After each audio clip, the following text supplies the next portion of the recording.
Mr. Jalen Brunson these. I got them for you to give to him. Because you need to give that man his flowers for his game-winning shot, or game-tying shot last night in the Eastern Conference opener. Wait, no, you said Jalen Brunson, you mean Jalen Brown. Yeah, Jalen Brown. Oh, you can give flowers to Jalen Brunson, too.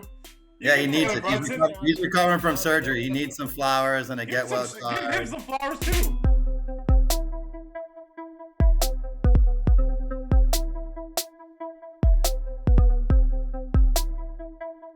Yeah, buddy. Welcome to episode 112 of Cinco Squad. My name is Jonathan Sawyer. With me are my brothers, Grandpa Jay, Mike A, and TreyDay. And I have to say one thing to Mr. TreyDay. You need to give Mr. Jalen Brunson these. I got them for you to give to him. Because you need to give that man his flowers for his game-winning shot, or game-tying shot last night in the Eastern Conference opener. Wait, no, you said Jalen Brunson, you mean Jalen Brown. Yeah, Jalen Brown. Oh, you can give flowers to Jalen Brunson, too. Yeah, he needs it. He's recovering from surgery. He needs some flowers and a get well start. Give him some flowers, too. Give everyone flowers. Some homemade pudding. Damn it! I fucked it up. Hey, one opportunity. I've been thinking about this since last night. I knew these were on the table, and I was like, I gotta open the show with this. No, that's God fine. Damn it. You know what? If anybody wants thoughts, there'll be a starting 5 episode. I'll give you all my Jalen Brown thoughts over there. So make sure y'all tune in for that too. Jalen Brown, flowers coming to you from Mr. TreyDay. Jalen Brown from downtown. Fellas, we are in the conference finals. We have a PGA champion in Xander Schauffele. Scottie Scheffler got us 1.3 million views on Facebook. Let's go, fellas! Hell yeah! All it took was goody two shoes to get arrested. God damn it! Hey, listen, people want what they want. The funniest thing I kept saying is like it's not a post where we're in it. Like we're not talking. We're not saying a word. It's a so maybe that's a trend. Maybe we should just shut up and just post things that are just pictures. I'm staying up for 2 years. They were talking about it on local radio today, and they were saying they're not going to make assumptions, but they find it very hard knowing that area that it's a one-way road into the country club. Mm-hmm. And traffic slows down to the point where, and you have to imagine there's a huge accident. Well, so he couldn't have been going more than 2 miles per hour. So how that's the thing is there was an accident. Someone died an hour before there, and which made it a lot harder. And those cops on scene were not the cops that were supposed to work the event. They were just the cops because of the traffic. Mm-hmm. And everyone in the comments were like, they dragged him like 2 miles. I'm like, there's not 2 miles worth of road there, so he couldn't have been miles. He would be in this 13th hole. Right. I don't know. They keep saying the lawyer said it's not going to be dropped. I don't know what's going to happen with this. I don't think it deserves all this hoopla that it is because we've seen this on many different occasions and worse events that players and get off scot-free. So, but Xander Schauffele hoisted that PGA championship, defeating the Live dominator in Bryson DeChambeau. So it was a great tournament this past weekend, and we got some great hockey and basketball coming up, fellas. Mike's Rangers are holding on yet. And Mike, you doing okay over there? You breathing? It's all right. It's early in the series. So we'll be fine. It'll be fine, right? It'll be fine, right? Yeah. Please? Well, to distract yourself a little bit, why don't we get to what's on your mind? Because I know that can get off your mind a little bit and put something that's on your mind. Yeah. So actually, credit to John for pointing me in this direction, for bringing this to my attention. Here's what we got this week, guys. So Patrick McSweeney is currently a rookie tight end looking to make the New York Jets in minicamp. But the thing is, this camp means a little something different than a normal rookie minicamp would for another player. So, background, McSweeney grew up in Staten Island. He's a huge Jets fan. And he cited players, talking with the team's reporters, cited players like Leon Washington, Santonio Holmes, and Nick Mangold as his favorite Jets growing up. Happens that his father, Timothy, was also a big Jets fan.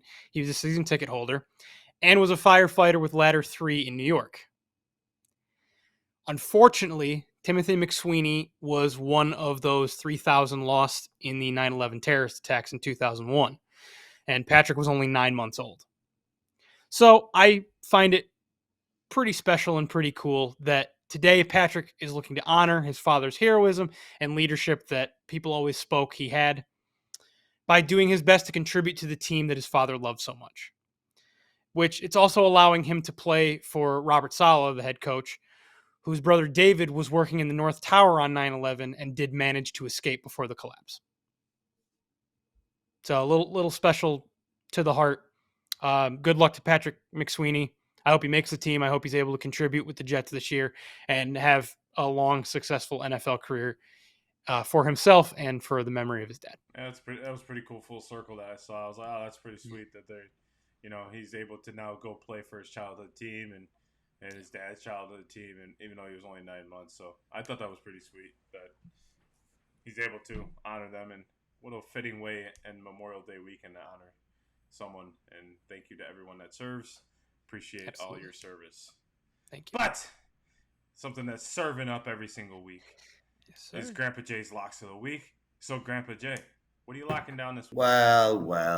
Welcome back to another friendly edition of Locks of the Week here on Cinco Squad. So I am liking 2 Friday night games, not for the reasons that the fans want, but more for the sake of understanding how things are going to go in the series.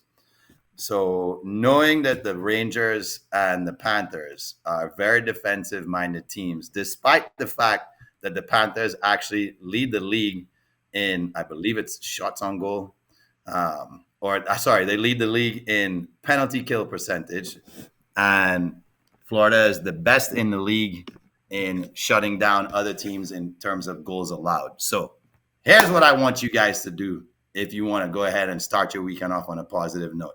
I want you to lock in the under in the Rangers and the Panthers game. That's game 2 on Friday night. And we're going to stick to this game 2 theme. And we're going to say that the Mavs and the Wolves, since tonight they seem to be playing each other really well in this game 1 here, I think game 2 is going to be a much more defensive game. So I'm loving the under in that game 2. So we know the Wolves are the top defensive team in the NBA. The Mavs are averaging in the low 100s on the road in the playoffs. That is a good recipe for the under. So, ladies and gentlemen, here's what you're going to do to lock in your picks this week. By the way, 1-on-1 last week, so we're going to get back to an undefeated week this week. Take the under in the Panthers-Rangers game. That's game 2 in MSG. And then we're going to go over to Minnesota, and we're going to take the under in that game as well. Both game 2s, I'm calling it right here on Cinco Squad. Lock it in. Under in the total amount of goals in the NHL game 2. Under in the total amount of goals in the NBA game 2 on Friday night. Lock it in. Win yourself some money. Let us know if you did. And by the way, if you guys have been locking us in over the past 5 or 6 weeks, you guys should have been making some moolah. So let us know if you have or not. And how much. And I gave Grandpa Jay a secret pick on Sunday that would have made him a very happy man on Sunday. Yeah, all of us are happy. I was very happy. He made a run. I mean, I told him put $20 on Scottie Scheffler. He's been shooting. Win 10 grand. And would have won 10 grand. And I mean, he did make a good run at it, right? I mean, if the leaders stayed at where they were, he would have been 2 back. And who knows at that point, right? So you should have seen my messages with my cousin because he's a golf aficionado too. From Friday morning, I'm like, Nick, it's Xander's year, right? He's going to win it. Tell me he's going to win it. I'm ready to put something on Xander. He's like, I don't know, man. Wire to wire. And he's always been the bridesmaid. I'm like, come on, just give me some vote of confidence there. John's like, no. Take Scottie. Trust me. He's going to make a comeback. I'm like, all right. It was just Friday. The culmination of Thursday hurt him on Friday, realistically. So make sure you guys are locking down Grandpa Jay's Locks of the Week. Yes. Fellas, I always hate this time of the year because you know why? Like, as I start to watch the NHL playoffs and the NBA playoffs, I'm looking, I'm like, yeah, it's great basketball, it's great hockey. and we're getting to the finals and getting to the NBA finals. But then, like, you think about it, it's like we got like 3 weeks left of like really good basketball and hockey, and it's like, damn. It's like then we're done for the summer. Now, of course, I love baseball, but you know, it's just you get into the competitive juices. You go right from NFL to college basketball, right into NHL, and then you slow right down to baseball. Yeah, but just unfortunately, you got the Olympics, so you get more basketball. Oh yeah, that's right. That's true. The Olympics will bridge that. Where the summer has the bridge of that is a very good point. The competition of the top athletes in the world. So this is a more fun summer than a lot of summers. That's right. So we move out of there and then go right into the MLB postseason, right? So okay. So yeah, and then NFL and college football. So we'll be good this year. We'll be looking forward to a competitive. Hopefully, we'll get Dylan Carter. Dylan, we'll get Dylan back on the show. Hopefully, I can get both of my friends there. Renzo Tonjoy will 5 minutes. 5 minutes. That's all we need. That's all we need. 5 minutes at a time. 5 minutes. Even if it's them sleeping, we'll just be like talking to them and just. But let's get ready into the NBA playoffs.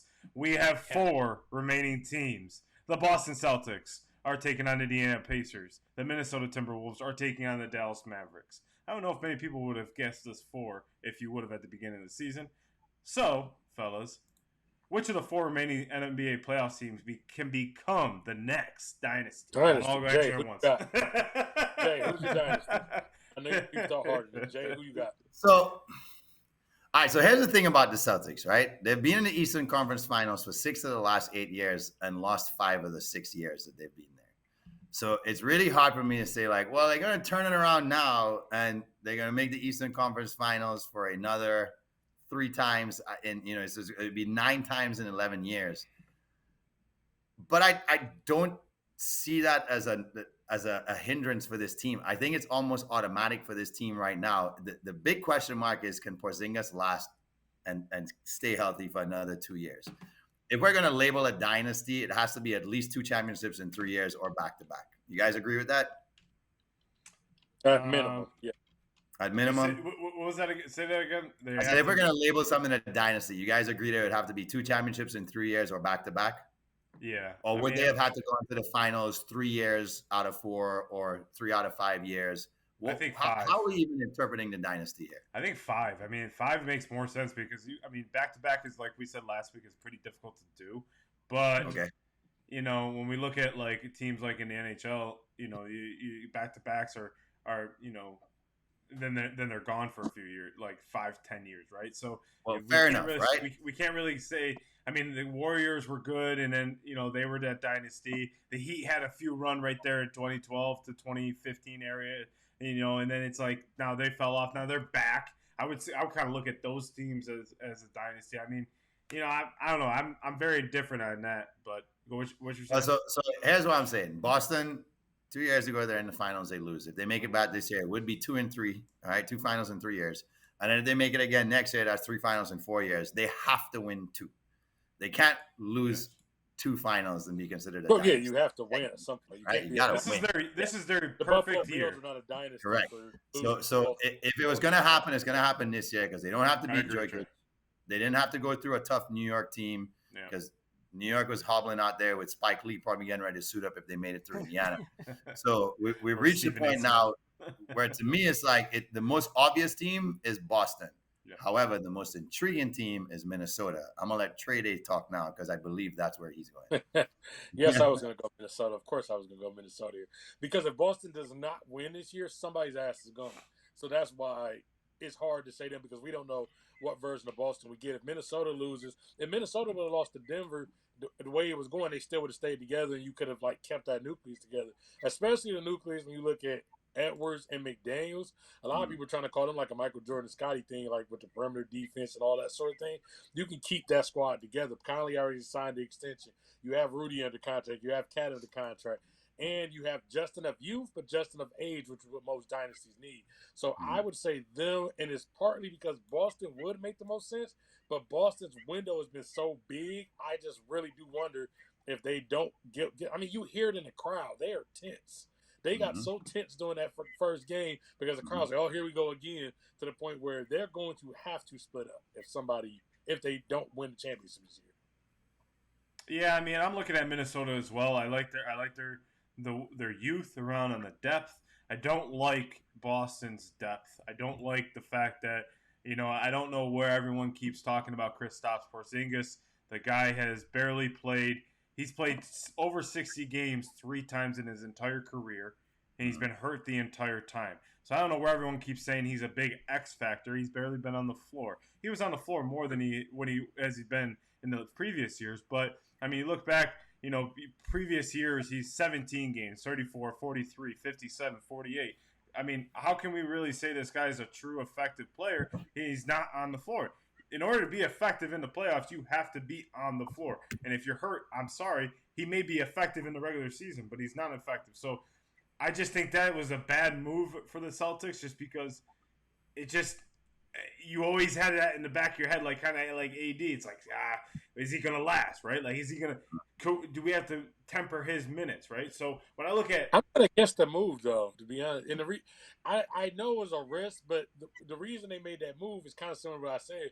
They were stale with the same team over and over again, which is why I said one of their asses is going this year. If not, the reason, and I agree with you because availability. I'm always big on saying availability. So I agree with you with the whole X factor of that. But the reason he is an X factor was because his availability is an X factor. What he kind of reminds me of, y'all remember Flash in the past. Remember Bob Sanders for the Colts?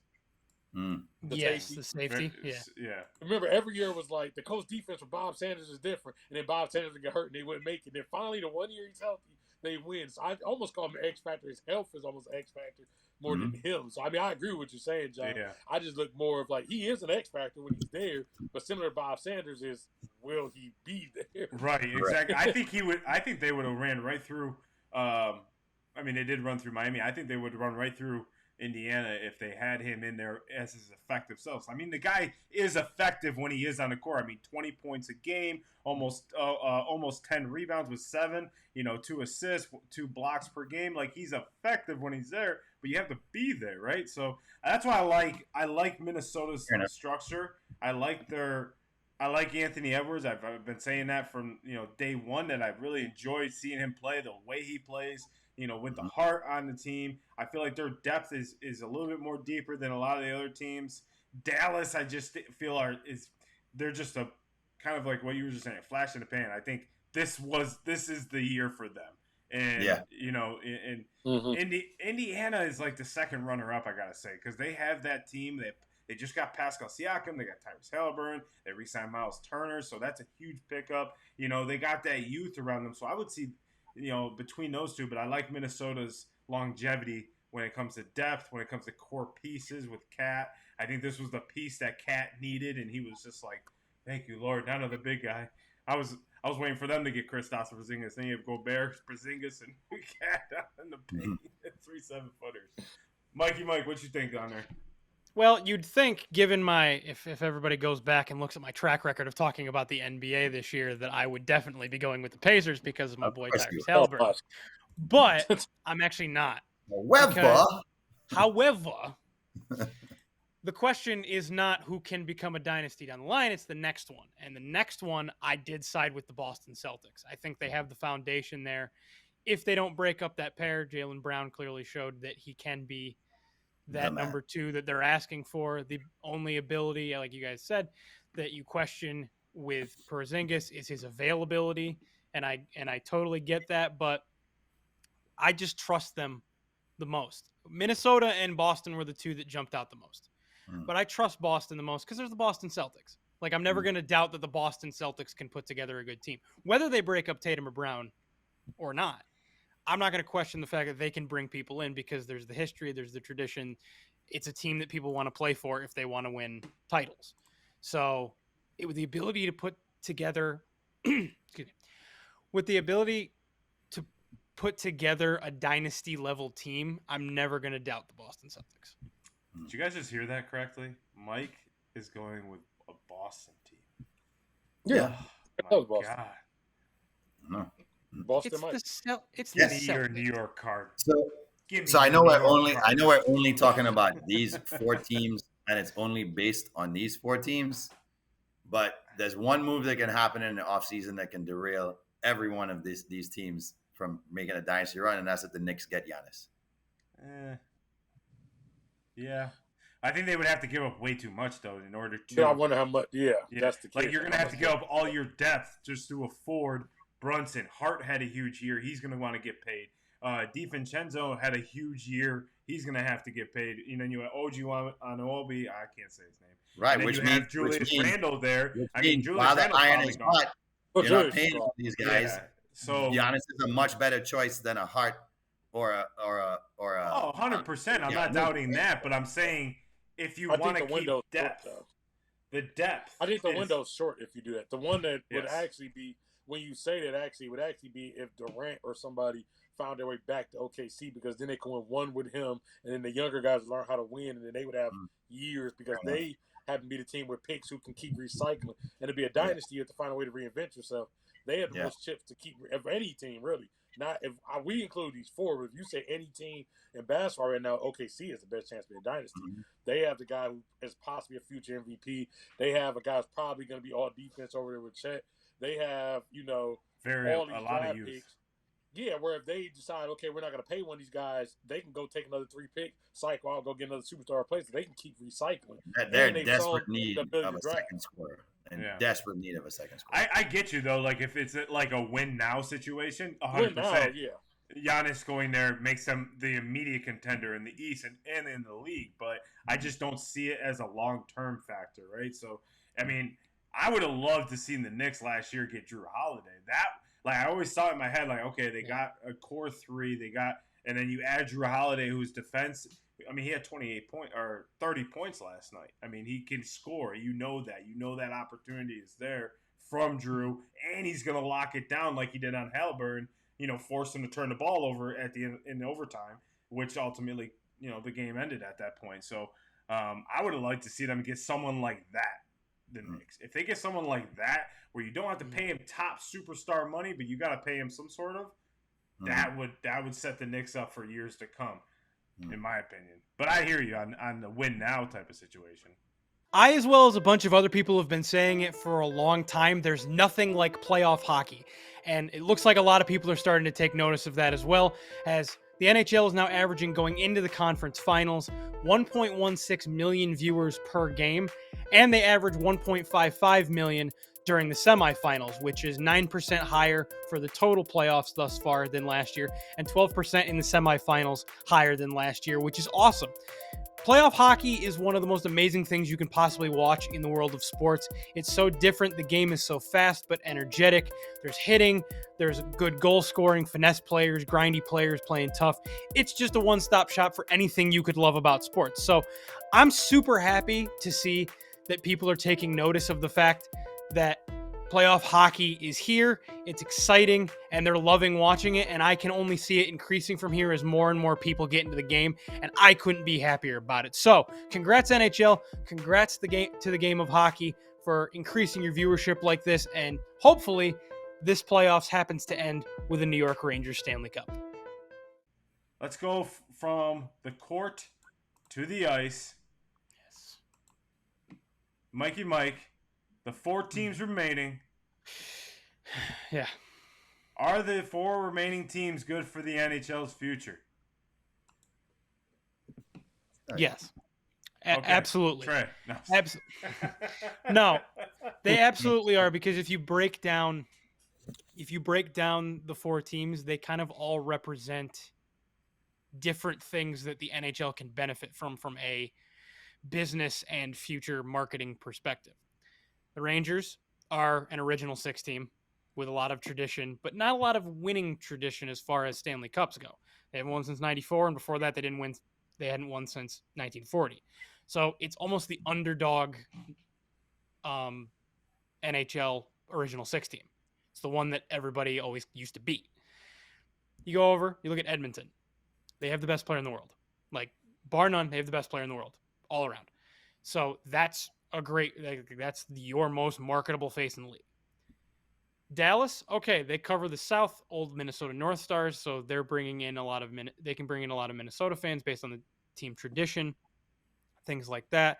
And they're a good young team with guys like Jason Robertson, Wyatt Johnson, who have both kind of stepped up to become the team's new stars as you've got older guys kind of going by the wayside. Then You have the Florida Panthers. They represent the Southeast. They seem to be, as Tampa we've discussed before, they went on their run. Tampa seems to be taking that, not necessarily rebuild, but retooling part of a franchise contenders phase. New, guys going out, new guys coming in, younger players, things like that. Florida has stepped up. As Tampa kind of took a step back, Florida's taken a step up. Once again, making the conference finals, looking to once again make the finals after they hadn't for a long time, since the 90s. So I see it as 4 teams, like I said, that fit different criteria of what the league can benefit from overall as far as the future of the game. No, I don't think these 4 are the good for the NHL. I think 2 of them are, but 2 of them are. Dallas and Florida are not good for the NHL's future. I don't believe in that North Star stuff. It's been over 20, 30 years since they were at North Stars. Those fans have already fizzled out, and they're diehard Dallas fans. So I don't see that. Florida, Miami will never be a sports town, and I'm going to say that over and over again. Trey and I were down here in 2013 when the NBA Finals was down here, and we looked on Ticketmaster, and we saw we could go down to Miami, drive 3 hours, and go sit in the 400 section at an NBA Finals. We could have done it. I mean, it would have been expensive, but we could have done it. So Miami is not a sports town. New York is good for NHL because New York, it brings a big market. The original 6, I still think that holds some weight, but I just feel like it's not marketed enough that the younger generation is seeing it. New York is just a big market. Anytime you put a New York team in a playoff, anything, it heightens in the sports world. Edmonton, you're right, has the best player in the world, and this is his year to get to the finals. Every player that has been great has taken about 5 to 6 years to get themselves to the Stanley Cup. What the NHL needed was Toronto to get themselves to the Eastern Conference Finals, and they needed Colorado to get themselves to the Western Conference Finals. Colorado has been a staple in hockey for the last 30, 40 years. So they have been a dominant team. They've been a dominant team over the last decade, and they've shown it, and they have some of the best players in the NHL with Cale Makar. You have Nathan McKinnon. You have Georgiev, your former goaltender on New York. So when I'm looking at the Stanley Cup Final, the NHL cannot have Dallas and Florida. They can't afford to lose that type of market, right? They just said that the New York Rangers last series was one of the highest viewed series it was in your rant. It was one of the highest viewed series in 10 years? 10, 20 years or something like that? Yeah. So looking at that just shows the power within New York. New York needs this. New York wants this. They're itching for the Knicks. They're itching for the Yankees. Now they need this from the Rangers to get to the Stanley Cup Final. It's going to do well, and especially if you have Edmonton versus the Great One versus the Great City. That's going to be the storyline. Or the battle of Wayne Gretzky's teams. You can do whatever storyline you want. However you want. I feel like Toronto and Colorado would have made this a more exciting. You have the top goal. Realistically, it should have been Toronto and the Edmonton Oilers because two best players in hockey, in Austin Matthews and Connor McDavid, should have been squaring off. We've seen it with Ovi and Sid in the playoffs, and those were some of the most exciting playoff series in the 2010s. But not seeing them play against each other in the finals, that would blow the roof off of hockey. And obviously the Canadian hockey would surge the numbers. So I'm saying no on the 2, yes to the other 2. TreyDay? There's only one thing that matters here, damn it. Sorry, Mike. This man, if he does not come through, then it doesn't fucking matter. Because at the end of the day, stars sell sports. Yep, stars sell sports. Now, does he need to face your Rangers? Yes, but they need this man to win. Because at the end of the day, if we're going to sell that sport, then we need to have a star. Anything you look at, whether you go to golf, you talk about Tiger Woods. Whether you go to basketball, and you talk about Jordan or LeBron or whoever. You have to have stars, and it's about due for that guy to finally win. It's always really weird in sports when you have the best player who's clearly the best player, but they don't have a championship. That's always a really weird thing. And right now, it's that strange spot where eventually, if he doesn't win, people are going to start saying, well, is he really that good? When everybody knows he's really that good. So they do need him. They do need your Rangers. Nobody gives a fuck about Dallas. No offense to Dallas. Nobody gives a fuck about the Florida Panthers. That I agree with John. Those two, it would be the worst. I don't care if they got to fix this shit. It would be the worst thing that could happen if those two end up being in the Stanley Cup Finals. But Trey, we have stars. Well, it's pretty similar as for last year, where the NBA could have got the most ideal finals matchup you could ever ask for with the Boston-LA rivalry, and they ended up with Denver-Miami. So basically, this year it's forecasting where it can go that way, where both Florida and Dallas can easily win their series. And I have a Florida-Dallas Stanley Cup that only Florida and Dallas really care about. Nobody else will give a shit about it. But the diaspora of fans in New York from everywhere makes it interesting. And Edmonton representing Canada almost seems right now, because we know Toronto ain't getting the job done for them. So yes, Connor McDavid, step up to the table. It's your time now. This is when not the superstar, but the superstar that changes the game. He's considered one of those guys. He's considered somebody who is beyond. There's the All-Stars, and then there's Connor McDavid, right? That's how it is. You say Austin Matthews right there with them. I think Connor McDavid is ahead of Austin Matthews at this point right now, where at least he's that face, and they want him to win. So it would be ideal if it was New York and Edmonton. I do believe we would be more entertained if it was a New York-Edmonton series, given the fact that Florida plays this grind-out sort of style of hockey that's really boring. John loves it because 2 goals is all he really needs to enjoy a hockey game. So I personally think that Edmonton needs to win this year. I think Connor McDavid needs to win this year. You need to have your star win. I know Mike doesn't want it to happen. When your stars are winning, it reflects good on the game. It looks good. Everybody wants to see the star win. That's just how it goes in sports. If Kobe had never won a ring, if Shaq was never there and Kobe was just waiting, I don't know if we would have fell in love with him the same way or given him that same sort of title as you're right there with Jordan. You're going for 6 rings. You're at 5 now. You only have 1 more to go. He would never been in that discussion or conversation. So if Connor wants to be in the discussion, and there's nobody near Gretzky, but if he wants to be in a discussion where it's like there's Gretzky and then this kid, he better start winning cups right now, and that's going to be good for the NHL if he does. Well, think about Ovi. We always said Ovi was one of the greatest players in the league. Everyone always said he's better than Sid. He's better than Sid. But the biggest thing that Sid had in his first 4 years was a ring. He had a ring. He got a ring in 08. Sid had a better team around him, though. Sid always had a better team around him. But we always go back to the single players. Yeah, he did. Mm-hmm. He always had a better team. But right. Ovechkin was always criticized because he didn't get a ring until 2019, I think it was. 2018, 2019. Around there. So, yes, I agree. Connor McDavid needs to win a Stanley Cup this year. If not, it's a complete failure, especially with that entire team. I mean, Mike and I have talked about it. The reason why they're not going to or won't is because of who's between the pipes. They just can't. They just can't see. I mean, the last 2 games against Vancouver, they locked down, right? But can it sustain, which it hasn't shown throughout the playoffs the last 4 or 5 years. So, unfortunately, the biggest thing against Mike's Rangers is they don't have a huge star that's in the league. That's like the big name in the league. You don't. You got to be honest. Like Zibanejad is not. Kreider is. Do you know who? Yeah, Chris but just Kreider, like Trey, do you know who Chris Kreider is? But wouldn't you consider Vasi was the star for Tampa in the playoffs? Who? Like, didn't Vasi stand out? Vasilevsky, didn't he stand out as the star for Tampa in the playoffs? No, even though he had Kucherov. The third line did. I mean, Kucherov. I mean, obviously, that's my point. The third line wasn't the star of the Stanley Cup. It was Vasilevsky. Vasilevsky was a star of the playoffs. That's why he won the. Correct. That's why he won the Conn Smythe. But the third line is. But that's why the Rangers can win. Goals. If your goalie is the star of the playoffs, Correct. You can win. Yeah, I'm just saying with these names that are on the Rangers, they would need to go trade for like an Austin Matthews. Get him. If that was the case, then all day.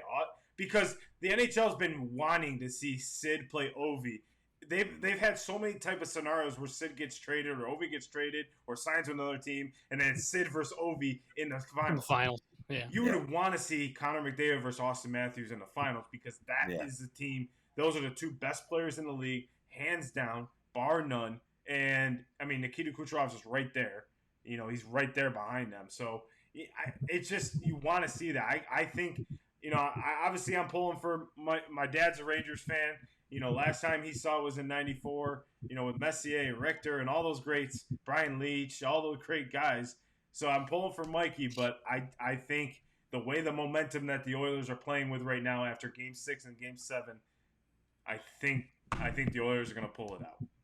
Listen, he and they can be in the finals all they want. That's perfectly fine with me, but they can't win. Only one winner. Connor There is only McDavid one records 20 goals in the Stanley Cup Final. 3 per Yeah, game. knowing my luck, yeah, he fucking would. I mean, you guys I'd watch every night. You guys are part of one of the most historic highlights that he's ever had. I know they show it all the goddamn time. You'll see it more in a couple weeks.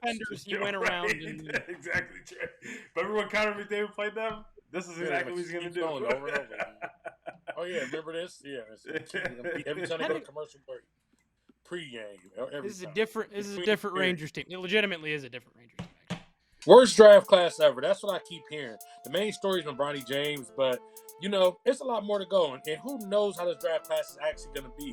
Let's not sell these guys short yet. Now, I admit, I don't think it's going to be the greatest draft class, but you never know. I remember back in 2013, everybody saying that was going to be one of the worst draft classes, Anthony Bennett. And, yeah, Anthony Bennett fucking sucked. That's facts. But remember, pick 10 with C.J. McCollum. That turned out to be pretty solid. Giannis went 15. Gobert went 27. I mean, Giannis and Gobert are going to be 2 future Hall of Famers. You have all defensive player many times. You have an MVP there and a champ. So, I mean, you can't necessarily say this is going to be the worst draft class ever. But what does have to happen is some of these scouts start doing your homework. And coaches, do not give up early, because if this is that type of draft class, then get ready to actually get your work cut out for you. Because imagine if they would have gave up on Giannis that quick. Imagine if they would have gave up on Gobert that quick. I remember on 2K, Gobert was like the lowest rated player like 3 different times. But anyways, I remember talking about like good draft class, and people said the 2000 draft class, it was going to be great. That was the Kenyon Martin class. Kenyon Martin wasn't bad, but I remember Marcus Pfizer being hyped up. Chris Mim, they saying he was a steal at 7, and those guys fucking sucked. Mateen Cleaves, he was the man at MSU, and he ended up not being shit. So you had that hype draft class that didn't work. 2013, I wouldn't say great, and it did put out a couple Hall of Famers. You never know. Let's just wait. Let's see what happens. For a minute, let's just stop shitting on that draft class. Well, as we continue to talk about stars, should sports schedules be manipulated to help the stars to get them in a position to win a championship? TreyDay? In most cases, I would say it should not. In the case of the WNBA, which is part where this topic came from, I would have manipulated that schedule. The reason why, because you want to basically get Caitlin going off to a good start. The reason why is because you got a lot of people that tune in because of Caitlin. If she starts off and they're like 0-8, and then she's kind of having a rough start, people are going to slowly say, oh, she's not real. They're going to stop watching. And that's where the issue comes from. Parallel, but the sport is already more established in the NBA. Early in the year, Wemby and them start off slow, and they were on TV. And before you know it, the Spurs ratings started to tank because they weren't doing good. Then suddenly the Spurs get a little bit better at the end of the year, and everybody say, oh, shit, Wemby's really good. So we had this whole middle of the season where nobody's watching the Spurs because they were like, well, I'm not watching this Wemby thing. It sucks. But the WNBA doesn't have the luxury of the NBA to afford not to have her coming out the gate swinging. So for their sake, they need to do that, because the other good thing is the more you get Caitlin going, the more you can sell other stars. So if Caitlin gets in a duel with another star out there, then people are like, damn, it's not just Caitlin. Damn, she's a beast. Oh, shoot, she's a beast too. Oh, Asia Wilson, damn, maybe I need to start turning these Aces games. And people start watching these other teams play. She is there to set up the rest of the league to get more famous. In the rest of the leagues, no, absolutely. You do not need to be manipulating schedules.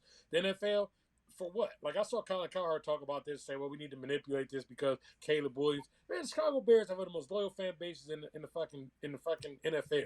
That team's fucking sucked for years, and they still show up and watch it. And the truth is, people are going to watch the NFL no matter who shows up. If the 4 of us on this fucking screen show up right now, and you give us NFL logo and a helmet, I'm going to say it, and I know y'all going to laugh in the comments. You motherfuckers will watch it because y'all watch anybody play. I seen y'all sit there and watch Tyson Bagent That's our play key. Sunday Night Football. So don't act like y'all wouldn't watch anyway. So it doesn't matter if Caleb Williams sucks and he plays a hard schedule. Y'all going to watch the shit anyway. When it comes to the NBA, a lot of y'all don't tune into the playoffs anyway. So, I mean, yeah, you can try to manipulate it, but most of y'all are going to tune in when the playoffs come. Plus, the NBA has the whole load management issue. So, WNBA, yes. Everybody else, play the fucking schedule the right way. To your point, Trey. Now, one rebuttal on that. Now, it's more viewership at home is what you're talking about, because in the 4 games at the Indiana Fever, they had to move all the games from their normal location to the NBA arenas because they sold so many tickets. Mm-hmm. Are you talking about just on TV, like viewership and whatnot? Because like they did increase the viewership in the arena with selling a lot more tickets. I mean, do you see that as like a benefit for the WNBA because they got more people in the stands to watch them? The people are going to come no matter what because they were just curious of Caitlin. So yeah, it didn't matter because the thing is, a lot of these people watching, they don't know the teams they're playing. They don't realize these teams are good. They just came to see the Caitlin Clark show. So you could have put the worst team. Well, they were the worst team. The second worst team. They played the first pick. You could put the second worst team for the WNBA last year and had them play them, and everybody would have just came for the Caitlin Clark show. So that's more why because I'm looking more. They have a lot more novice fans who they're coming for her. So she was going to sell out regardless, and they were going to have high TV ratings no matter who they played. You just don't want to get to the point where, because I've seen it, we've been like on Twitter and I've been watching, we're saying people like, damn, Caitlin sucks. Oh, I don't know if I want to keep doing it. People already checked out. I was like, whoa, it's 4 games. So, but if she was out there balling and they were winning, people would just be out there kissing ass, and then so you don't want to lose the momentum while you got it. The crazy part is I agree with you because I was listening. I forget who said it, but they were saying, I think it was Tom Brady that said it, and he's basically saying how the WNBA needs to hit on this opportunity, and Caitlin Clark has made this. It was either Tom or LeBron. LeBron said it. Well, LeBron just said it. That's who said it, not Tom Brady. And he basically said that they need to hit on this, and they need to continue to focus in and build those rivalries and really grow it, because this is what's elevating the game is Caitlin Clark. So I do agree with you. Her having success is going to ultimately embark on the rest of the league having success. I don't know how Angel Reese is doing, but they're not looked at the doing same. Good, but she's not. Just good. She's doing real good. Oh, they're doing good. She's doing real good. Put up like double doubles and shit. Oh, okay, so that's good. But they're not. But the thing about it is, and that proves the point, is not to call you out, but you didn't know what she was doing. You know what Caitlin Clark's doing because they're pushing Caitlin. Pushing so hard. Caitlin, to make sure that she's in the best position because that's the one you're pushing. You know what the crazy part is that she is averaging, she's averaging 17 points a game, which isn't like up to her standards. And, you're expecting her to be like 20. She's still 6 better than the rest of the people on the team. She's still doing. You know what I mean? But like, it's just her 3 points have gone down from what I've been told. I mean, she's only making 3 per game, and attempting over 8. So her percentage is really low. Which for a rookie is still really good, right? Yeah, but now what you're expecting is probably like 25 a game, probably from her with like 7 made threes, right? Yeah, but how do you think that makes? I mean, look, right? Wemby's an imposable force where it doesn't matter if you say, I'm gonna take it to Wemby. It's like, all right, good luck, because by the time you jump, the ball's already in the rim, right? Like, it doesn't matter if you're trying to take him on at the rim. But Caitlin Clarkson is an undersized guard. She looks smaller than everybody else on the floor. It didn't look like that way at all when she was at Iowa. So these women are straight up like, all right, bet, like, come in here and come and take over this game. Like Diana said, we saw what Brianna Stewart did. Brianna Stewart ran up on her and set a screen on her. It looked like somebody knocked her out, right? So I don't think they should be doing anything to make it easier. You have to rise to the top, and you have to go through your heartbreaks and go through your bruises and bumps as a rookie and figure it out. Peyton Manning had to do it. Tom Brady was kind of different introduction. I mean, he's the exemption of it. LeBron James was 6-19 in his first 25 games, and I think the Cavs were, I don't know, like maybe 500 or something for the rest of the year, because I know he really turned it around at some point where everybody's like, okay, now he's proven that he is the king. But things look kind of grim after 25 games. It's like, all right, we put this kid on Sports Illustrated and they're 6-19. People are kind of worried, not about him, but would we still think LeBron James is that guy if they were freaking 12 or they won 14 or 15 games? They won 33 games, very respectable compared to the Spurs who won like 20 or 22. So I think you have to let the rookies go, just let them go through it. Look, yes, this is solely because that sport needs her. The thing is, I get that, but if she has a midseason turnaround, now you capture everybody's attention because they're like, "Whoa, look at Caitlin Clark finally blowing up." So you pull the attention away from baseball. Hopefully. You're not going to get the attention. They're crossing their fingers. They're like, please. Play well. Yeah, you're hoping for that. The difference is if LeBron would have came out and let's say to Anthony Bennett, the NBA was still going to be perfectly fine. If Peyton Manning fucking with Ryan Leaf, the NFL can be fine. If she sucks, they're not fine. And that's where it's like, that's where it's specifically for them. Everybody else, I'm like, take the lumps. I only am saying that because I want them to keep the ratings while they got it, because you don't. But I actually feel this opens up the platform for the other ladies who aren't getting that kudos. So people will be like, "Oh, Brianna Stewart is that good because she just schooled Caitlin," or Sabrina Ionescu is that good. Like these players, I don't think that was in question. Deal. I mean, they're not allowing these women to shine because they just want the next, as opposed to giving credit to who is already the star of the league. Yeah, I mean, but no, that's the thing. I do want them to get those. Yeah. I want them to get those matchups. I just was saying I like that matchup better when it's 10. When we get to sudden matchup as Caitlin Clark and Indiana Fever are coming in 5-2, and now she's going head up against Brianna Stewart. Not 0-4. And then maybe she's her ass kicked. But the point is, I want to sell it up to that. It's just like when it's the reason why you want your best teams, and it's not your best team, but you want your best teams later to play, is because you want to build up the story. Not have the story get killed in the first chapter, and then try to say, come back to the book. It's getting good. Now you're like, no, fuck that. I found some other shit to do. You gotta hook them in. It's like what we say for our clips. We gotta hook them in, right? You gotta give her those games where she, like, the first 2 games should have been like cakewalks. I mean, most of the time they are for a lot of teams. And give her the game against, I don't know, the Washington Mystic, where she goes off and hits 12 threes in the game, sets the record in the first game, and then you can schedule the in between. You can do the tweener games where you give bad team, good team, bad team. But I do agree with you, Jay. In the other sports, no, I don't know, because this is absolutely not other sports. No, because I'm tired of hearing on other like sports channels saying, oh, we got a tough schedule. Oh, we got to play the Bengals, the Ravens, the Texans. It's football. It's football. You got to play these teams regardless. Eventually, you're going to have to play these teams 2 or 3 times in a season, because the way the NFL is going, we're going to have an 82-game NFL season at this point. So. Well, other than the NFL, the NFL is the only league where everybody doesn't play everybody. No, it's the only league. Correct, yes. Right? So at some point, you're going to play any team anyway. And I get what you're saying, that you want to start off more hot than not. Yeah. You're going to play everybody anyway. So you have to prove yourself at some point, other than the NFL, where there's certain teams you can avoid. So we're not going to be playing anybody yet until they get that bug in there. They're going to listen to Cinco Squad and say, that's a good idea. And we're going to get it's our fault. It's all our fault. The Super Bowl's in March Madness. But no, I don't think that they should for other leagues, no. But for this special occasion, and it's almost like a bad thing that we're saying this, because it's like we want to try to treat the WNBA as equal, but we're also trying to raise it up as well to try to be as good as. So being realistic. Exactly. We're trying to look at a business.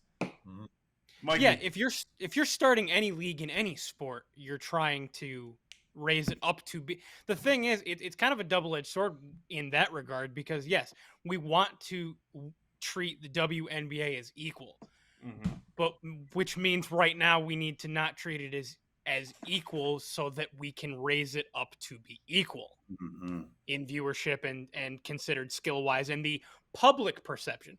We, as sports fans, like diehard devout sports fans, understand the talent that is in the WNBA.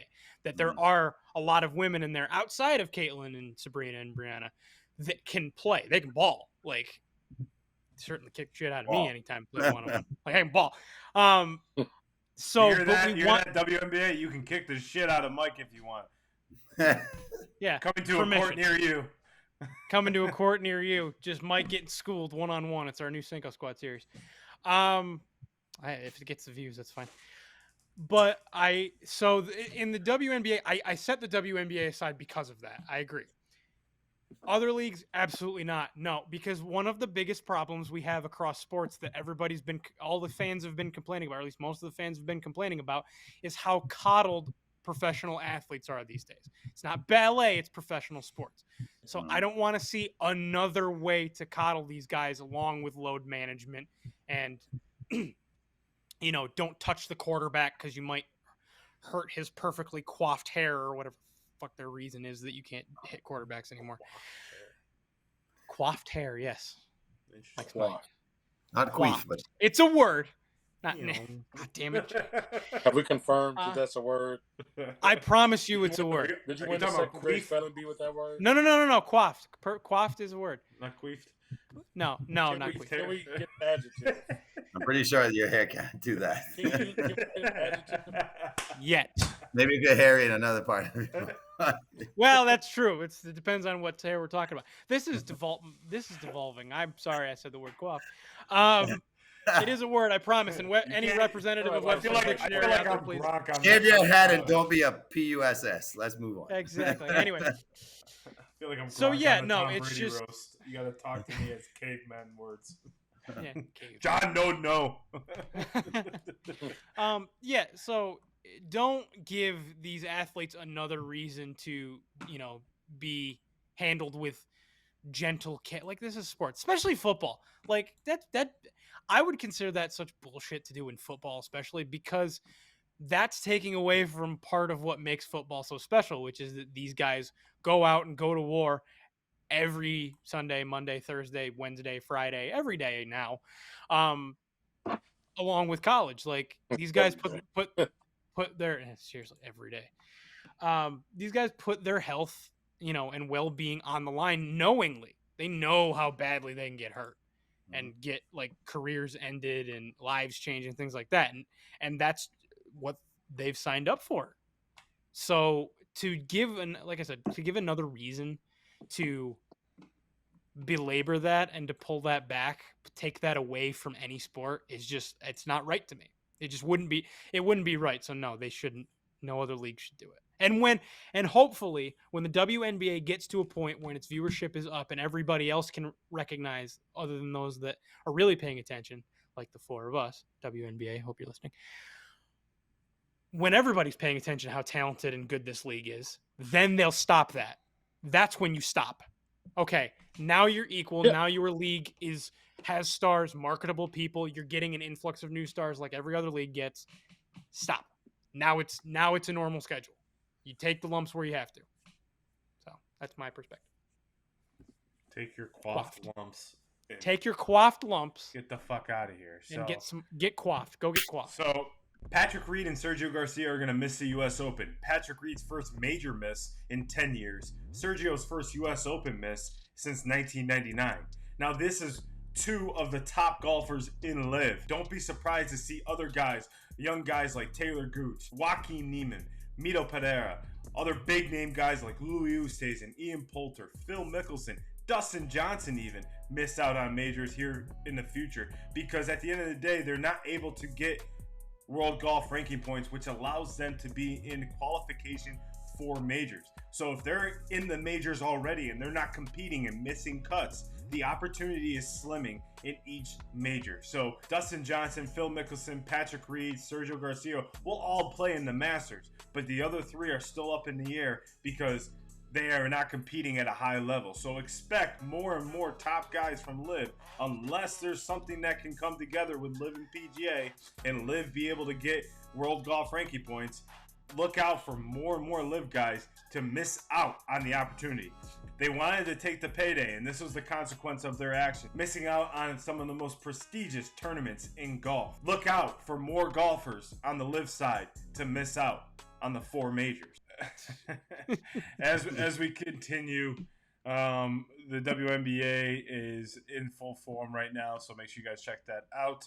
But as a season that is continuing, as we come into the summer months, we mentioned it before, the Major League Baseball is here. The Yankees are doing very well. The Phillies are doing very well. Yes. And the rest of the league is in the mix right now. So, The Royals are playing good baseball. The Royals playing good baseball, but I mean the Yankees, Dodgers, and Phillies are at the top of the league, but by 6 games more. I know, And but just by their standards, the best start in I said I said that shit on the rotation. I was like, God, I look like I got egg in my face. I was hoping I was right. Just bringing that third out there. I know that was a hot ass take. But when we go to a baseball game here in the summer months, are you guys gonna want to go during the night or during the daytime? What's more appealing? Prime time, baby. It's prime time. Of course, it's prime time. If everybody want to go to day games, the World Series is the reason why we do that at night. We do the home run derby at night. We do the All-Star game at night. There's nothing like being able to go to the ballpark, get a hot dog, as the sun is setting, watching that like just smooth grass, and then maybe if you get a lucky night, you can stay after. They got fireworks going on, and you get fireworks after the home runs. Like no, nighttime for sure. And then also, my black ass don't be out here baking in that damn sun. That's why I don't be them day games, man. If I don't get the right seat in the stadium, man, I might be Flavor Flav black before by the seventh inning stretch. Trey walk in looking like that and walk out with a big ass clock on his. Where the fuck you get that? Exactly. So, I told you don't get me burnt. So. And then even on top of that too, I know I've been to games where like I even with my shades on, I'm like I can't see it. I'm like trying to do this, trying up in the wrong angle with the sun. And, give me the night game. Like hands down. Then Trey's like Drew Barrymore in Fever Pitch, gets hit with a ball, knocked out. Tia's picking up. Does that mean I get to date Ben Affleck?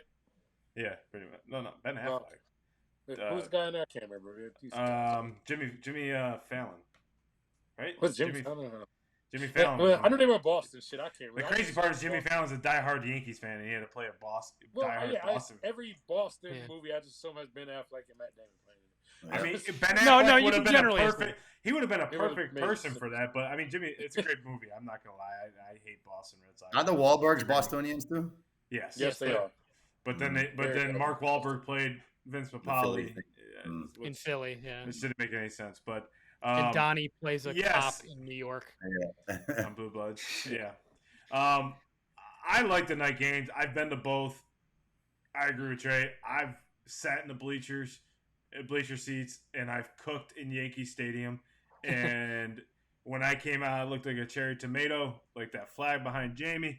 And it's not fun. It doesn't make it enjoyable, especially when waters are like $35 a piece, and you try to go get a drink from anywhere, and it's $77. You have to take out a mortgage just to get something to eat. It's not fun. It's just not fun at all. So I like the night games. It's just the atmosphere is a little bit different.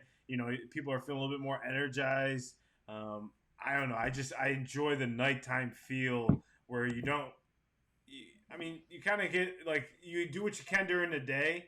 I think about it like this: like throughout the day, you can go do whatever you want, get all your shit done that you want to get done, and then you go to the ball field at like 6:00 for the game for first pitch at 7, and enjoy a nice night game, and then kind of goes right into the night. Where you go at 1:00 game, you're already cooked for the rest. You're basically done. You're going to the baseball game. You're not doing anything else because once you're done with the game, you're hot, you're miserable. You're like screw it. That's why I didn't go many Marlins games in the beginning because they had the roof open at their place. And I was like, I am not sitting in that stadium and those roof open. No, I'm good. I don't care if it's 65 out. It's still sunny and it's still going to be hot. So, give me the night games all day long. I enjoy a nice night game. Jamie? Yours is always night. You're in a dome, so. Well, I don't have to just stick to one stadium. Yeah, this is more about to me. You have to stay in one city. No. Only the Trop. Only the Trop. No. Right? You come alive at nighttime. So there's a magic to certain stadiums under the lights that really make it feel like it's a special moment. And the first time I ever went to Fenway, didn't even realize I was riding the bike. I was riding past the stadium because it blended in with the whole city.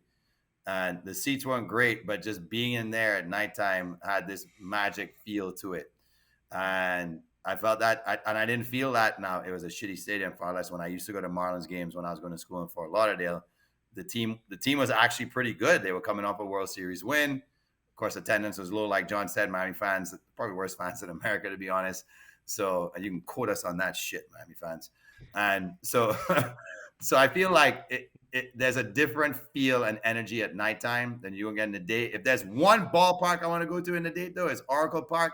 I want to sit my ass down on a freaking paddleboard and then wait for a damn baseball to come. That's the one place I knew he would If he tries to kayak to the ball, I'm diving off my paddleboard and knocking that dude out of my paddle and saying, "Give me that damn ball, bro."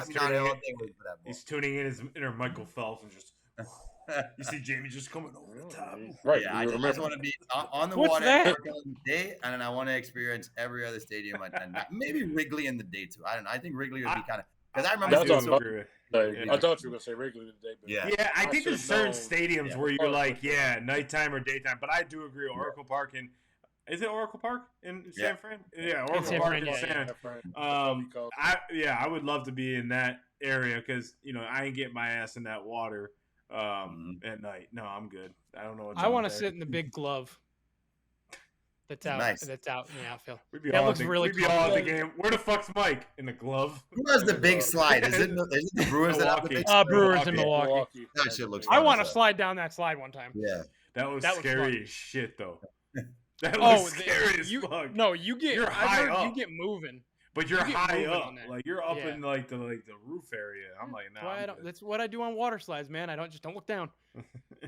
I'm Just strapped. go. I'm looking down. I'm looking down. So Mikey, what about you? Is your nose sweat dripping into your hot dog while taking a bite, or are you a nighttime guy? No.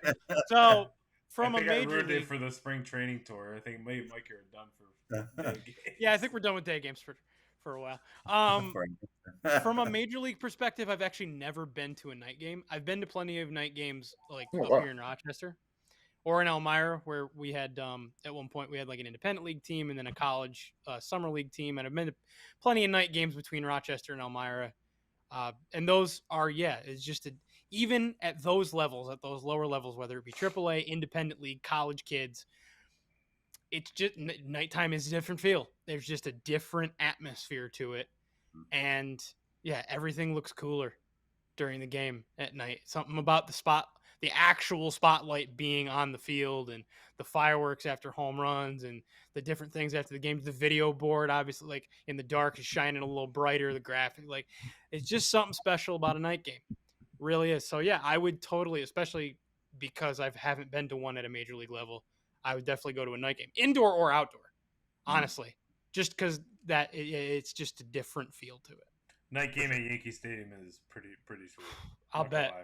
That's Not gonna lie, it's on pretty the. sweet. You sit in those I've been to- bleachers. I mean, those they call the bleacher creatures. Those motherfuckers are dedicated. I'm telling you right now. Yeah, I was out there in 110-degree heat in the middle of summer when I was 18 with my buddies. We went down to New York. We sat in those bleachers, and man, and we were broke college students just sitting there cooking.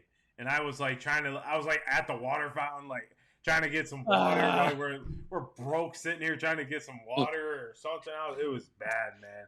But the one fan next to us was like, "Yeah, we come to every single game." I'm like, "God fucking bless you, bro." Like, no, I'm not doing that shit in the middle of summer. I'm good. Put me in a suite, Mr. Judge's suite. So yeah, I'm with you, Mikey. I would definitely go to a night game, but we got to get Mikey to a night game then. Mm-hmm. yeah. We'll take him to Fenway since he loves Boston now. That's fine. Shut up. He's a big Boston fan now. I want to go to Malin's every got a jersey ballpark. for you. Okay, cool. Kindling. Mikey, when you move down here, the trop ain't nothing special at night, but we'll do that. Okay. It already looks dark. As long as the ball doesn't hit. Ready? It doesn't matter at what time, right? Yeah. No, we got to drive down to see John. Jamie, this is a 1 p.m. game. Yeah, it's nighttime anyway. We got to drive down Nighttime to anyway. Johnston and go to a night game by what's it called, John? Death Row? What's the nickname of? Oh, Lone Depot. No Huh? Depot. Lone Depot. Lone Deep? No. What's the nickname that area? You said they call it Murder Row or something? What they call that whole area down there, in Miami? The Marlins Stadium is not in Miami Gardens. All right, yeah. And you said That's Murder Hard Gardens? Rock, right? Is the nickname? Yeah, something like that. I don't know. Yeah, it's not any good place of town. You don't want to be. That's Hard Rock, right? The We We Dolphins went down. We place were is in there? there. We were there. Dolphins are hard rock. We went there, got some cigars. If you guys remember, if you two remember, Mhm. like we went there, we stopped by the stadium, got some cigars. That's where we were talking to those guys in the cigar bar, and then we went downtown afterwards. So, but yeah, I mean, Lone Depot only opens their stadium in the beginning of the season when it's like 60 out, and then it's never opened again. They're not making the playoffs, so you guys don't have to worry about coming down here unless you want to buy cheap seats. But I know one thing that we play at night every single time. Of course. All right. Well, let's Go start on. that over.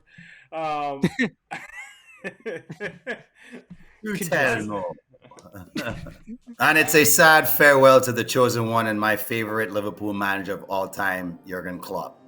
You have an undeniable passion for the game and for connecting with people, and this is why you were the one that brought Liverpool their first Premier League title amongst 7 other trophies in your 9-year tenure. I can spend the next minute talking about his accolades and what he accomplished on the field, but it was the way he captured the hearts of everyone in the organization and how he took the time to connect with fans, to embrace them and create a special bond with the Liverpoolians and the team that made Klopp the absolute perfect fit for this team, Liverpool. That magic was seen firsthand this past weekend on a very emotional final day of the season for the players, the coaches, management team, and fans, when everyone stood in unison, players and coaches arm in arm, as Liverpoolians sang their signature song written by Gary and the Peacemakers, "You Will Never Walk Alone." As Klopp took the field, donning a hoodie with the words, "I'll never walk alone again" on the back of the hoodie, he embraced his coaching team with his signature smile that always lit up the stadium for one final time as manager, as the words echoed through the stadium, walk on, with hope in your heart, and you will never walk alone, you will never walk alone." We love you, Jurgen. Thank you for captivating our hearts and for putting Liverpool back on the map as one of the best football clubs in the world. You'll be missed, but you'll never be forgotten. All right, fellas. Well, you know what time it is. It's time for our signature Stoke the Squad. Jamie, Not take it away. out tonight because I'm due a win. So here's how we play. Our favorite time of the show, everybody. Thank you guys for tuning in. If you made it this long, then you know what time it is. Time to play Stump the Squad. You can play along with us. Don't cheat. Don't use your phone. Don't use anything. See if you got the questions right and comment and let us know if you beat us, because we want to know if you're really a sports junkie like us or not. So if you get it right, give yourself +2. If you get it wrong, -2. Winner this week gets another dub, and whoever has the most wins by episode 125 takes the crown. And I'm hoping I don't take it off my head and pass it to one of these You gotta gentlemen start here. winning. Yeah, that's why I said I'm due a dub tonight. So I'm gonna go up to let's go over to TreyDay, because let's keep him at 0 to start off the show tonight. Yep, we'll keep y'all at 0 real quick. Okay, Mhm. so math time. All right, get your pencils out, get your calculators out. Yeah, advantage moi. Let's go. Yep, math.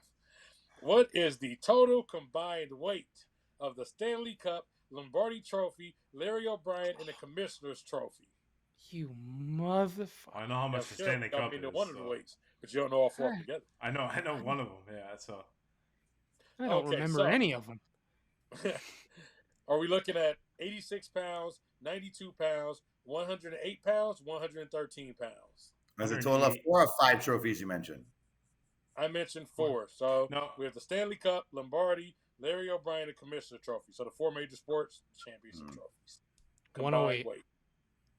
Mike's going 108. you said 92 was an answer. Yep, 86, 92, 108, 113. I'm gonna say 96. It was 92. There's 86 and 92 are the answers. Yeah, you just combined 2 answers. So I'll say it's not. Can I write it? Can I You're write right in. Get your pencil out, do math. You just literally combined the 2 answers. I probably do that more than anyone on the show. I'm just like, okay. All right. You Jay. can't have A and B. I know the Lombardi and Larry O'Brien are fairly light, so I'm inclined to say 86. Okay, so Jamie's going 86, Mike's going 108, and John? 92. I was just say it can't be both. Okay, John's going 92. A and B. A plus. Okay, That so is today I have successfully stumped John and Mike. The answer is 86 pounds. Damn. More information. How on heavy this is the later cup? If we get to a tiebreaker, which I give for. I got a back a tiebreaker. If I it got comes that out burger later. too. Yeah. Okay, so Stanley Cup is 34.5 pounds. I was gonna guess that. The Larry O'Brien is 14.5. The Lombardi is only 7, and the Commissioner's Oh, wow. Trophy is 30. Wait, the Commissioner's Trophy is 30 pounds. Mm-hmm. Yeah. What, Jesus. the World Series? Yeah, the World Yeah. Series trophy is Yeah, 30 it's pounds. heavy as fuck. Yeah, Yeah. the Motherfucker's base big, of it though. is super heavy. It's super That base, heavy. yeah, it's big. Yeah. It may not be. It's like just the not. It's not flags. super big. That's the thing. Yeah, it is. It's, Remember we saw it. No, I mean, it's- we saw it in the Yankees tour. It was massive. Remember we were both like, damn, I didn't expect it. to I be know, that but big. it doesn't. It's not big size doesn't wise. It's not appeal to big be that the weight. would make me I think thought the it's Stanley only. Cup was 65 pounds. 34.5 is what they got listed at. Oh wow. Okay. Well, that's my thing with it. Before we continue, is like it didn't look big enough to be only 4.5 pounds lighter than the cup. Mm. How big is that base? I think all about that base. Yeah, I think it's the base because they have those skinny stems. trouble. I think the base. Boom. No trouble. All about that base. No trouble. Yeah. Anyway, All right, Fergus. All right, Jamie. Let's not let him get a lead. Jamie, go. All right. They're trying to slow me down. I get it. All right, gentlemen. So we all agree that game 2 is a must-win for the Pacers. But let's find out what the numbers say. Teams that win the first 2 games of a best-of-7 series at home in the NBA go on to win the series what percentage of the time? Is it 88, 91, 92, or 94? 91. 92. And what? Wait a minute. This is any playoffs or just the conference championship? So this is in the NBA that the home team, after winning the first 2 games of a best-of-7 series, goes on to win the series what percentage of the time? Oh, any best of 7 series. Any series. 88, 91, 92, 94. Yep. We'll go with 88. Okay. So just to confirm, Trey's 88. Mikey, you're 91. 2. 2. And John, you're 91. Gentlemen, I have successfully stumped the squad. It's 94% exactly. 94.0%. I suck. Ha la la la la. Bring the victory to me, John. Give me your question. Alrighty. So, most appearances on the cup as a player are who has the most? Who has the most? Is it Maurice Richards? You know the answer? I might. Hold on, I'm confused about the question. So the What's most the person the with player. the most the person with the most name, like their name on the cup the most. So Okay. the player that or coach or whoever has the name or the most name on the cup. Okay. Because the rings are like the indication. So Maurice is Richard. it Maurice? So is it Maurice Richard, Claude Provost, Jean Bellevue, and Henry Richard? Richard. Maurice. Richard. It's is my French. answer. Richard. Maurice is my answer. Rocket Richard? You're picking Rocket Richard? Mike and Trey are picking Richard. No. Hold on. Let me think. Jean Bellevue. Mike and Jamie. Who was A? Henry Richard. That doesn't John sound right. Bellevue. Claude Provost. Maurice Richard. Claude. Claude. He sounds like he's from Montreal. So They're I all take from Montreal. Today I've Richard successfully brothers. stumped the squad. It is Henry Richard. Damn. Really? With- Richard. With 11. He has 11 appearances. John Bellevue has 10. Claude Provost has 9. And Maurice Richard has 8. Tied Damn it. with... If you had asked me how many it was, I would have gotten it right. I knew it was 11. I just thought Bellevue had it. What a shame. What a shame. So- What a Oh, shame. I'm out. No, you're not. Oh, How yes, am I you are. not out? I Yeah, got everyone wrong. Yeah, so Mike's out and Mike's up, so it's okay. Jamie's at 0. I'm at -4. Trey's at -4, and so we need Jamie to get it wrong, Trey. Yep. So Make it hard. Make it hard. No, Mikey's going to go back to my time. Bring that 1924 Flavor Flav to stop, Mikey. Let's do it. When Jamie was in high school in the 1700s, what happened? No, I'm just kidding. Yes, my good friend. Yeah. So, coming into this year's NBA playoffs, the Minnesota Timberwolves had the lowest winning percentage in the playoffs in the league. That is no longer the case. Jamie. So, with this year's run, what team now has the lowest playoff winning percentage in the NBA? Is there a minimum games that have had to be played, or this is just in general? No, it's just in general. Okay. No hints. Is it A, the Atlanta Hawks, B, the Charlotte Hornets, C, the New Orleans Pelicans, or D, the Memphis Grizzlies? Can you repeat the question? Yes. After the Minnesota Timberwolves run in this year's playoffs, what team now holds the lowest playoff winning percentage in the NBA? All time. Atlanta, Charlotte, New Orleans, and Memphis. Memphis. I want to say New Orleans. John's going with the Pelicans. This is tricky. Yeah. Teams have very moved. tricky. Whose history are we counting here? Yeah, exactly. Charlotte. That was my first thought. I was leaning Charlotte, but I have to go different. Le Hornet. I have to go different than Jamie because then he just wins. Well, I was leaning Charlotte. And we had who else? Memphis. Atlanta. Memphis. Atlanta, So Atlanta, Charlotte, New Orleans, Memphis. We are going to go with New Orleans. Is that what John said? So John and Trey playing for the tie. All right, we're all tied. Go ahead, Mike. Get the tiebreaker. It's New Orleans. High five. No, it's not. Unfortunately, our winner this week is Jamie. It is the Charlotte Hornets. Give me some, baby. Call that one. Okay, so this is what I'm trying to figure out in the history. Because the New Orleans Pelicans were the Charlotte Hornets. So a lot of those the original that's why I was asking you, how are we carrying franchise records? Because the Charlotte Hornets I knew was possibly the answer. I was trying to figure out if we would count them as the New Orleans Hornets, which they were before they switched the name to the Pelicans, which were the Charlotte Hornets in their history book when they first originally moved. But I would imagine under the tag Charlotte Hornets as that franchise, they have the lowest. That current franchise. So it would include. But that current franchise was the Charlotte Bobcats first. Correct. It would include that. But the Charlotte Bobcats never went to the playoffs. So it would be the current Charlotte Hornets then. Under the name city of Charlotte is the right answer. Give me my damn win. I understand. I understand where you're going. Yes, because in some form or another, I knew the Hornets. Wu-Tang Clan, Trey. Wu-Tang. Give me the dub. All right, this week's winner is Grandpa J on a stipulation. So the scoreboard now reads TreyDay with 5, John with 3, Mike with 2, and Jamie with 2. He's on his comeback. And Jamie with 1. He put an asterisk. Put an asterisk over it. Yeah. Taylor Gooch it up.